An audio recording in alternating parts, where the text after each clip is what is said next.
ಲೂಟಿ ಹಿಡಿದ್ರೆ ಅಪ್ಡೇಟ್ ಆಯ್ತು. ಕೂತ್ಕೊಳ್ರಿ, ಮುಖ್ಯಮಂತ್ರಿ ಮಾತಾಡ್ರಿ. ನನಗೆ ನೋಡಿದ್ದೀನಿ, ಇಂಥವೆಲ್ಲ ಬಹಳ ನೋಡಿದ್ದೀನಿ. ಕೂತ್ಕೊಳ್ರಿ. ಅಲ್ಲ ರೇ, ವಿರೋಧ ಪಕ್ಷ ಅಧ್ಯಕ್ಷರೇ, ತಪ್ಪು ಮಾಹಿತಿ ರೆಕಾರ್ಡ್ಗೆ ಹೋಗ್ಬಾರ್ದು. ಅದಕ್ಕೋಸ್ಕರ ನೀವು ಮಾತಾಡಪ್ಪ, ಆಮೇಲೆ ಮಾತಾಡಿ ಪ್ಲೀಸ್. ಅಧ್ಯಕ್ಷ ಕುತ್ಕೊಳ್ಳಿ, ಆಮೇಲೆ ಕೂತ್ಕೊಳ್ಳಿ. ಯಾವ ನೋಡಿದ I am not defending any person.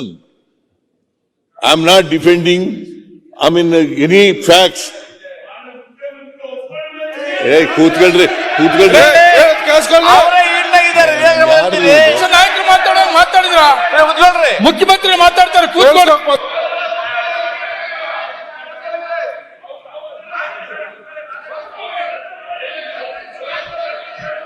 ನಿಮ್ಮ ನಾಯಕರು ಇಲ್ಲ ಇದ್ದಾರೆ, ನಿಮ್ಮ ನಾಯಕರು ಇಲ್ಲ ಇದ್ದಾರೆ, ಮಾತಾಡ್ಲಿ ಬಿಡಿ. ಚೆಕ್ಕಲ್ಲಿ ದುಡ್ಡು ತಗೊಂಡಿರ ನೀವು ಸತ್ಯ ಆಮೇಲೆ ಮಾನ್ಯ ಅಧ್ಯಕ್ಷರೇ, ಆಯ್ತಪ್ಪ, ಚೆಕ್ಕಲ್ಲಿ ದುಡ್ಡು ತಗೊಂಡಿರ ನಾವು ಏನ್ ಮಾತಾಡಬಾರ್ದು ಅಂತ ಇದೆಯಾ ಇವ್ರದ್ದು? I can't understand.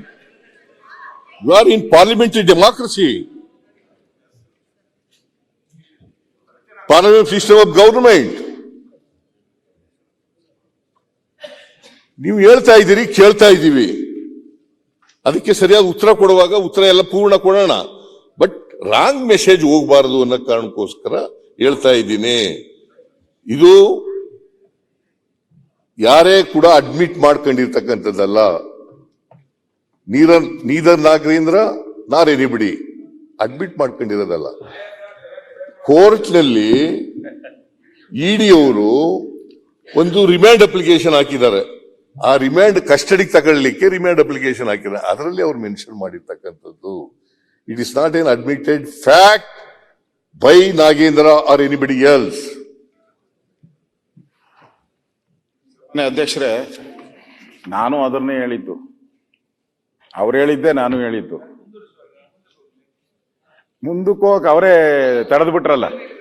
ಅಲ್ಲಲ್ಲಿ ರೋಡ್ ಹಂಪ್ಗಳನ್ನ ಹಾಕ್ತಾ ಇದಾರಲ್ಲ, ಮಧ್ಯ ರೋಡ್ ಹಂಪ್ಗಳು. ನಮ್ಮ ಡಿ ಕೆ ಶಿವಕುಮಾರ್ ಅವ್ರು ಸಪೋರ್ಟ್ ಮಾಡಿದ್ರು. ಡಿ ಕೆ ಶಿವಕುಮಾರ್ ಬಿಡಿ, ಇವ್ರು ನಮ್ಗೆ ಯಾಕೋ ಮುಖ್ಯಮಂತ್ರಿಗಳು ರೋಡ್ ಹಂಪ್ ಹಾಕ್ತಾ ಇದಾರಲ್ಲ.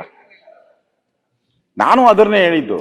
ಒಂದು ಚಾನಲ್ ಬಂದೆ, ಹೆಸರು ಹೇಳು ಅಂದ್ರೆ ಹೇಳ್ತೀನಿ ಅಂದೆ. ಅದರಲ್ಲೂ ಅಷ್ಟೇ, ಕೋರ್ಟ್ಗೆ ಈ ತರ ನಾಗೇಂದ್ರ ಅವರು ಹಣವನ್ನ ತೆಗೆದುಕೊಂಡು ಆ ಬಳ್ಳಾರಿ ಎಲೆಕ್ಷನ್ ಅಲ್ಲಿ ಯೂಸ್ ಮಾಡಿದ್ದಾರೆ ಅನ್ನೋದು ಅಷ್ಟೇ.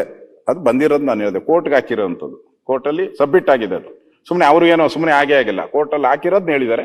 ಮುಖ್ಯಮಂತ್ರಿಗಳು ಅದನ್ನ ಸಮರ್ಥನೆ ಮಾಡಿದ್ದಾರೆ, ನಾನು ಅದನ್ನ ಸಮರ್ಥನೆ ಮಾಡ್ತೇನೆ. Yes correct, exactly correct. ಏನೇ ಆದ್ರೂ ದಾಖಲೆ ತಾನೆ, ಅದನ್ನು ದಾಖಲೆನೆ, ದಾಖಲೆಯಲ್ಲಿ ಅದು ಹೋಗಿದೆ. ಅದನ್ನ ನಾನು ಪ್ರಸ್ತಾವ ಮಾಡಿದ್ದೀನಿ. ಅದು ಸನ್ಮಾನ್ಯ ಅಧ್ಯಕ್ಷರೇ,